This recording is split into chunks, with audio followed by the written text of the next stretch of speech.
Welcome to Getting the Gig. This is a lecture for the 2020 Mount Hood Jazz Festival. It'll help if you have the worksheet to follow along, and that URL is right here on the title page. This is a good spot to pause, pull down the worksheet, and restart once you have it.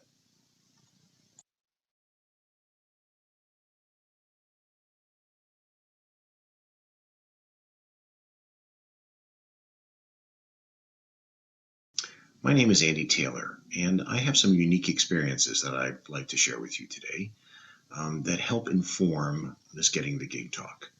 And really, my experience is split into two parts in my career. I started out in music through high school and early college, as many of you, and then I took a 30-year detour to have a full career in high technology and returned to music about 12 years ago.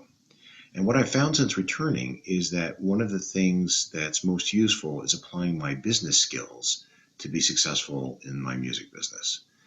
So that's the point of the talk today, is really to talk about how to succeed in music with applying some basic business fundamentals. I'm not really a fan of legalese, so this is it.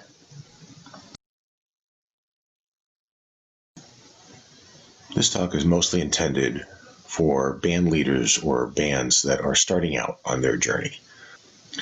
Here's the agenda we're going to cover today, and we'll just step through this in the materials, and you'll fill out the worksheet as we go.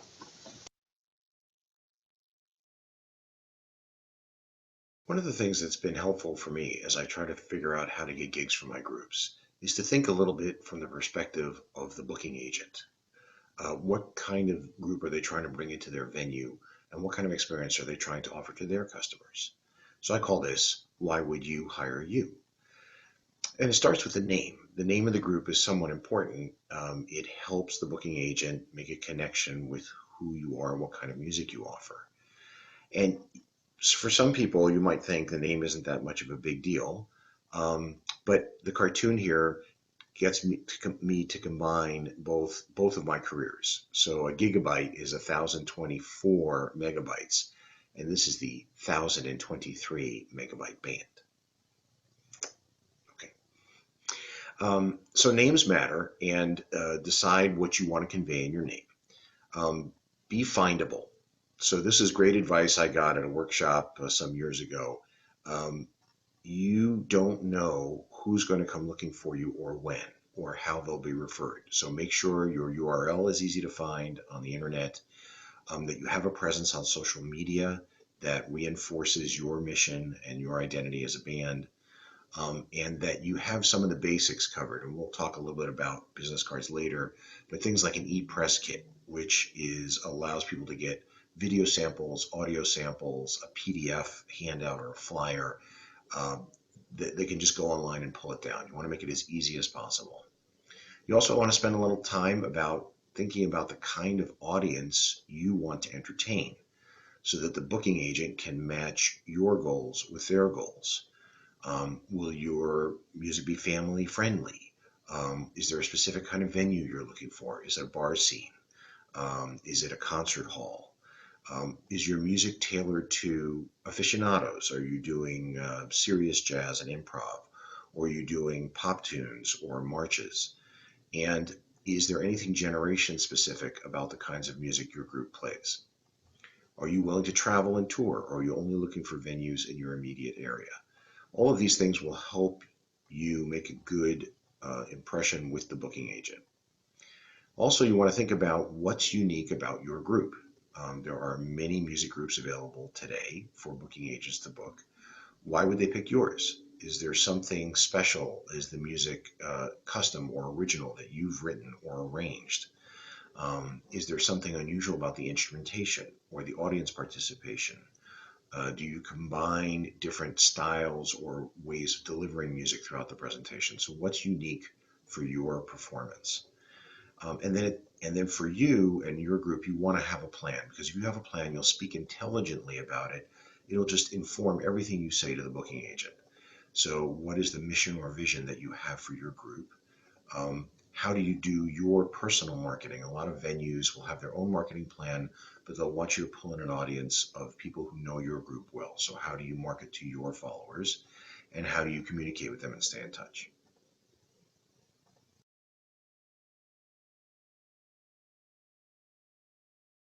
It turns out that the basics make a difference, and I'll touch on many of these things throughout the talk today.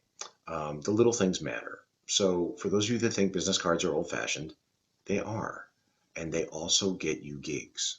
And I'll talk at the very end of the talk, I'll talk about a surprise gig we got from a business card.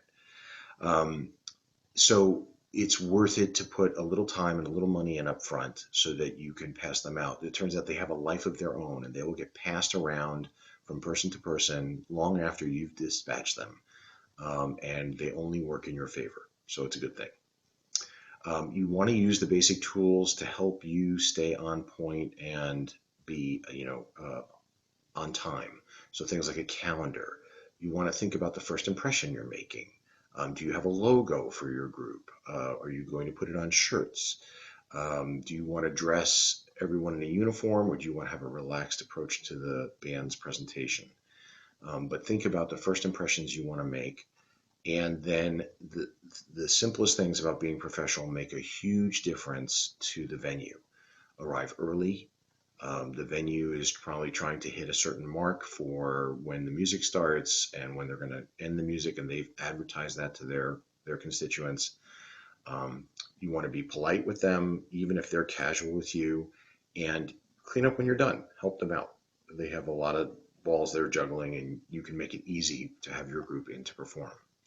When it's all over and you're back home, send a thank you. It's a little thing that sticks with the booking agent and helps them find you again for next time. So hopefully you've been maybe writing a few things on your worksheet so far, maybe the name of your group and a URL you might have or would like to have. And I'm going to now talk about an example of a music group and use the worksheet to show how we would populate it together. So this is a French horn quartet called Genghis Barbie. Now that's a pretty unique name. So right off the bat, they've got your attention, and it's pretty easy to remember.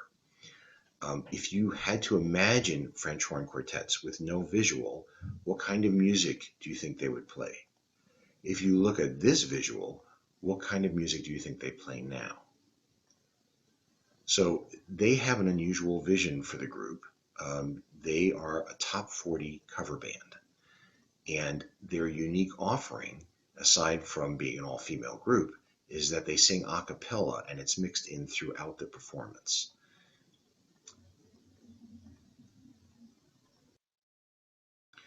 So here I've started filling out the worksheet with the information from Genghis Barbie.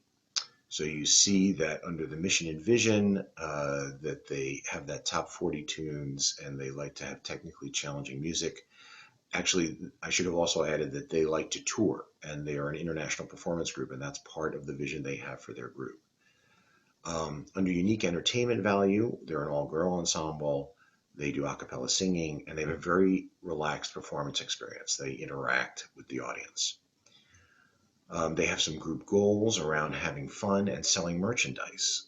So they come to every performance with a table that includes posters, shirts, CDs, and they all have very active professional career individually as hornists. So they use Genghis Barbie to help reinforce their individual careers.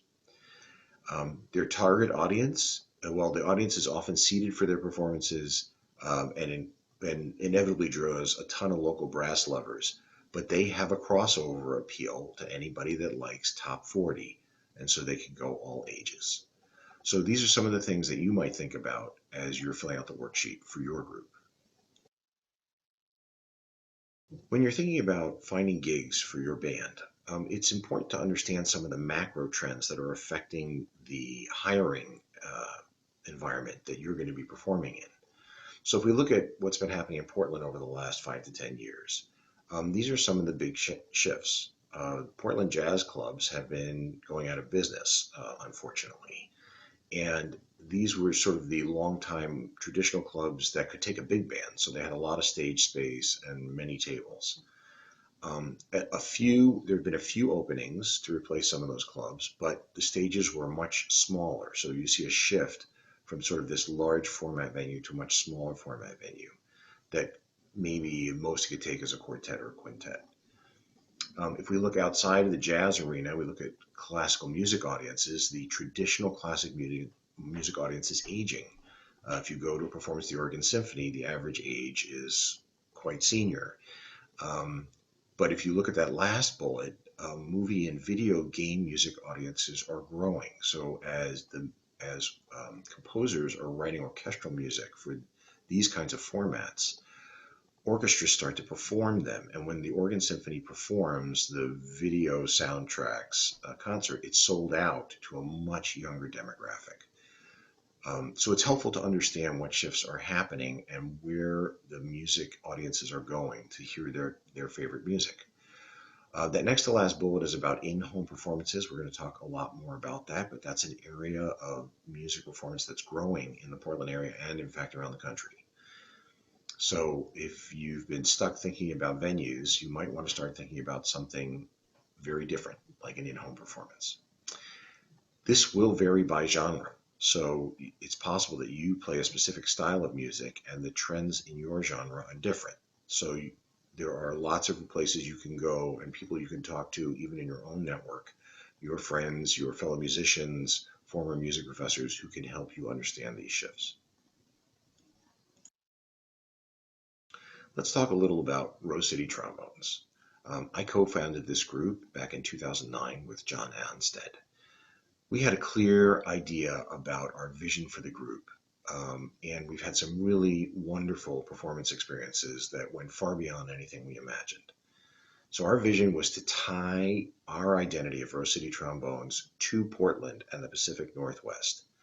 And we wanted the group to be semi-professional. As we went out and benchmarked and looked at other trombone choirs around the world, we found a lot of them were either tied to religious organizations like churches or performed in retirement venues. And we were thinking of something much grander. And that's resulted in some fairly unique gig experiences for us. We have performed 7 out of 9 years at TEDx Portland and twice on the main stage. We got to do a tour of Beijing, China back in 2016. And in 2018, we were invited performer at the International Trombone Festival. Closer to home, we've had the opportunity to perform on All Classical Radio Thursdays at 3, which is a live broadcast program every year. So these opportunities are really thrilling and unique. And the point is that not every performance opportunity you find might be like all the ones you've heard about before. It's good to think in different ways and look at what other groups do. We'll talk more about that. So here's the worksheet filled out for Rose City Trombones. You've got our mission and vision on the left. At the top left, you've got some of our unique entertainment value on the top right. And then we've started populating some of the gig opportunities. So we have ongoing gigs. These are gigs we get either yearly or recurrent throughout the year. And then seasonal gigs that happen either just occasionally or by application. So like Portland Parks is a summer gig opportunity that you apply to. We've performed for the Hillsborough Hops and the Trailblazers, and all of these things give us unique opportunities to perform the group and achieve our vision for the group. In terms of marketing, this group has a logo. It's on my shirt. And we have some merchandise, although we don't sell a lot of it. We have shirts that we all wear as uniforms, both polos and dress shirts. We're active in social media on Facebook, and we have developed business cards. I'll show one to you now.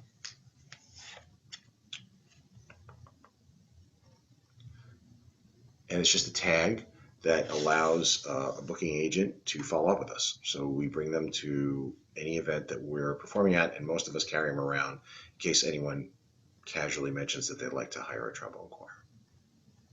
It happens. You think it doesn't happen, but it happens. So let's talk about approaches to finding gigs. This is sort of the where you might look kind of thing. So one place is your music friends. You know lots of people already, and they've got gigs with their different groups, and you can find out how did they get them, who referred them, those kinds of things. Something I call frenemies.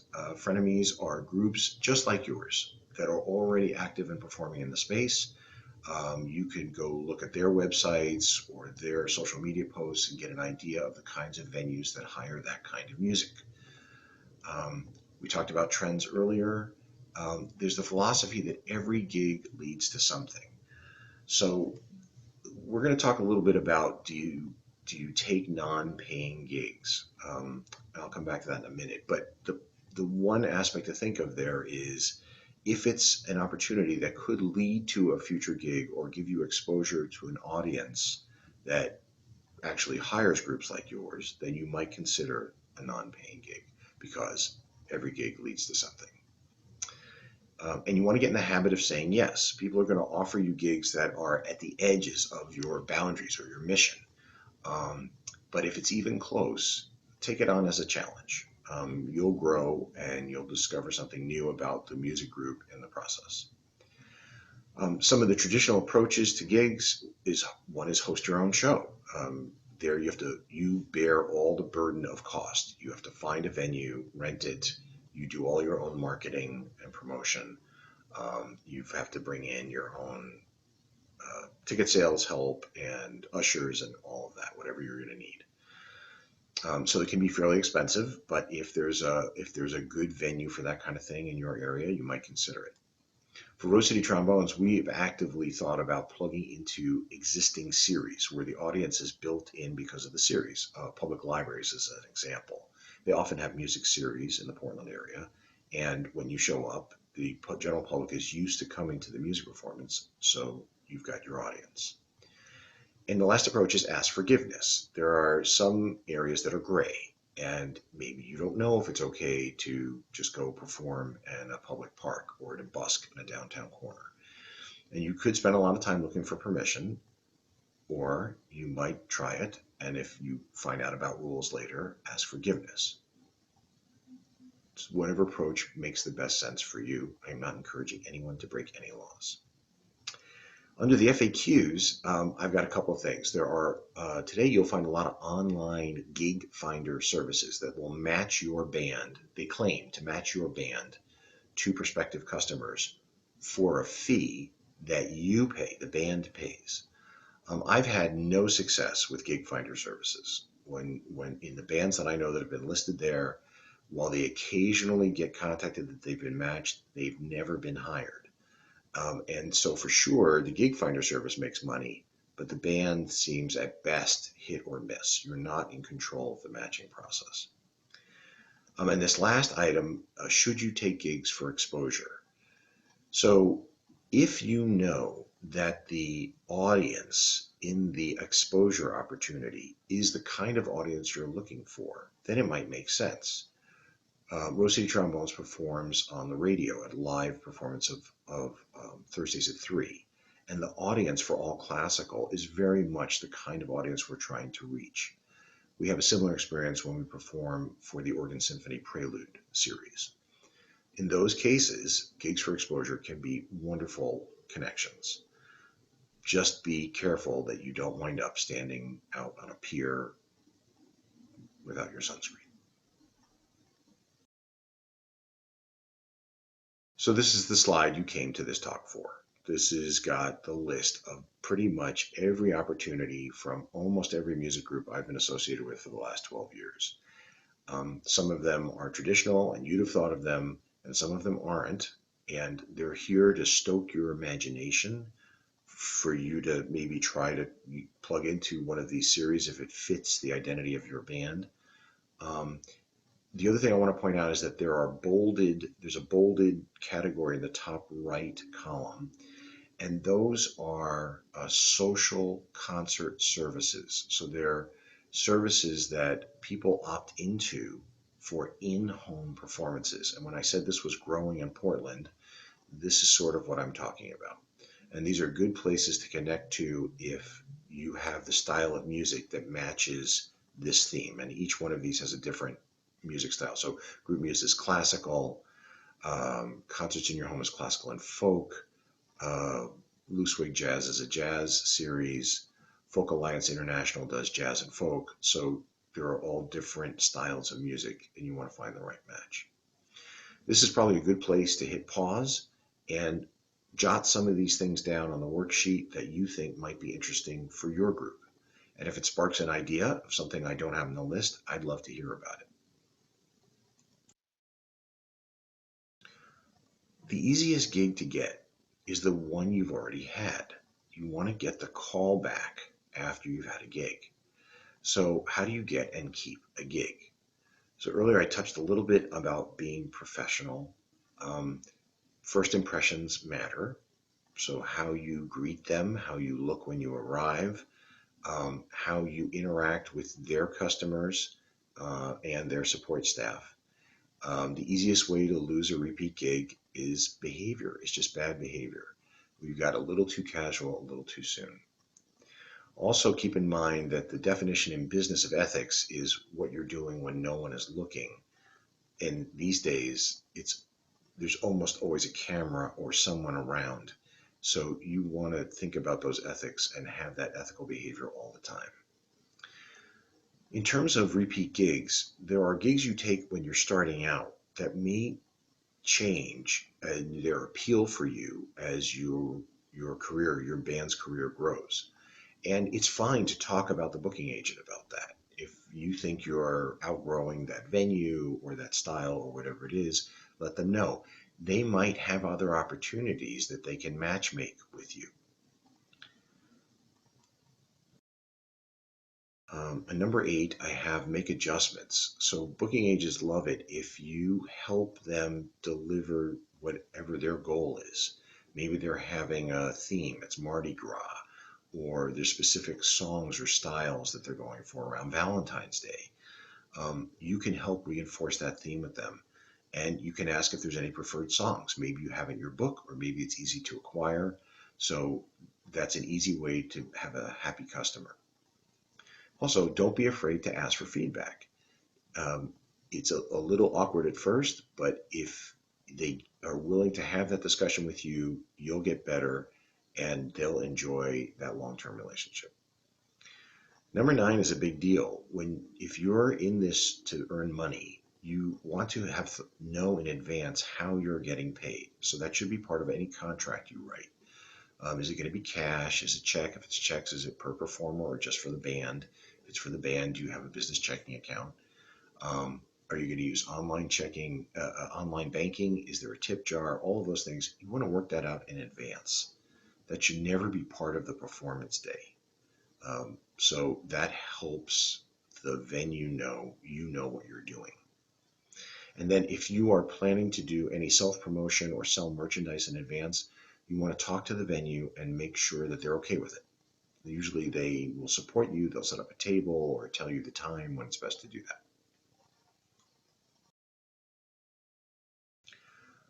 One of the ways to get really good at finding gigs for your band is to do it every day. Just like any other skill or habit, the more you use it and practice it, the better you'll get. There are a lot of strategies for sourcing gigs. Um, One is to block out a schedule, that same hour every day, 10 to 11, I'm going to spend trying to find gigs. Um, you can use a sales strategy called 3 no's. So you're going to keep calling until you get 3 rejections, and this turns the rejection into a positive. So you get to finally stop calling that day when you've had your 3rd no. You have lead sheets from every gig, the people who've signed up for your mailing list, and you can ask them if they'd ever be willing to host a performance. You've got your calendar from last year once you're established, and you can look back and see what gigs you did and if it's time to check in with a past host. Also, you can use the social media tools to help see what's coming up. Sometimes people will post gig opportunities, and that's a good place to go and find out what's going on in town and whether or not there's an opportunity for your band to perform. All of this speaks to self-discipline and self-organization. Spreadsheets, calendars, contracts, none of those are sexy words for the music professional, but in business, they're common and are used all the time. So get comfortable with them.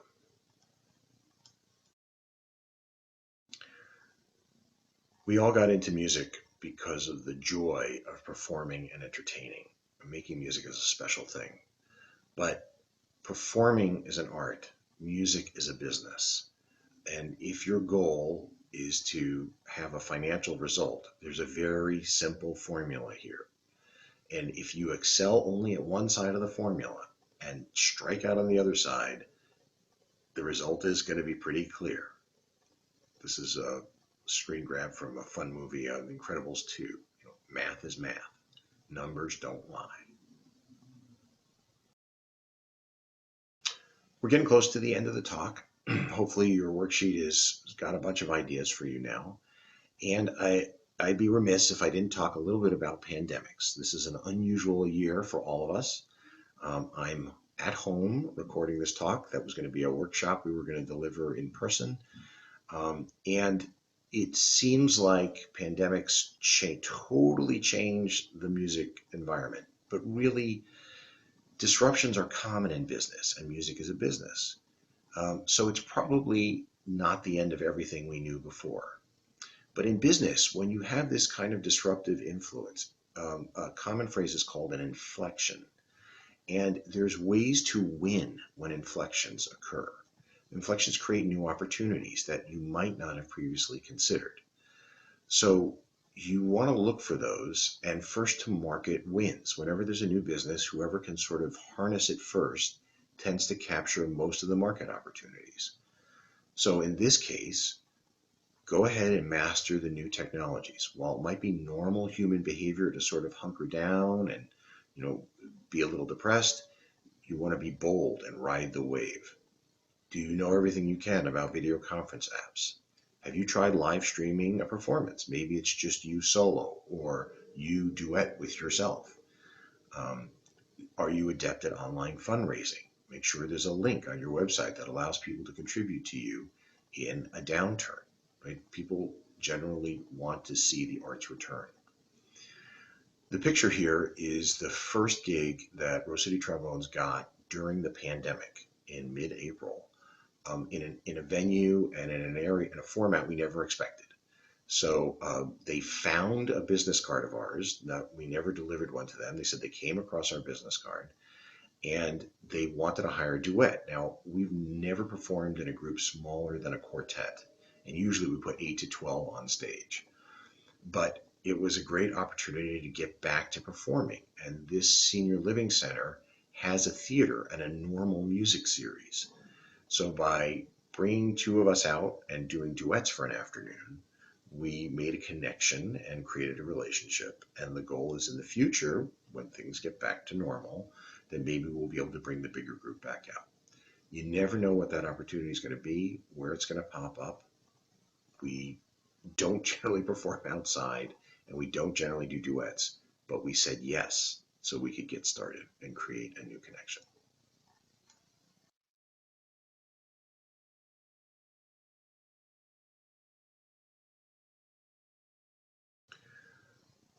So that brings us to the end of the session.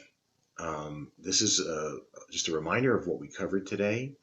And what I say to you is, now that you've filled out your worksheet, review it with somebody. It's much more impactful, it turns out, if you share it. You will assign more weight to it, and that other person will help keep you honest about the goals you set for your band. And you know a ton of people. You've got your music friends, your co-bandmates, your past music professors who are all willing to review this work. In this space, in the space of promotion and looking for gigs, more ideas is better, and more brains is better. So go out and get some feedback. Thank you for watching the lecture. I hope you found some useful information here. If you thought of some other things that I didn't capture, I'd love to be able to incorporate that in the future. Or if you have any questions about the content or you'd like me to review your plan, please send it to the email address on the slide. And I look forward to presenting and interacting with you in person at a future jazz festival.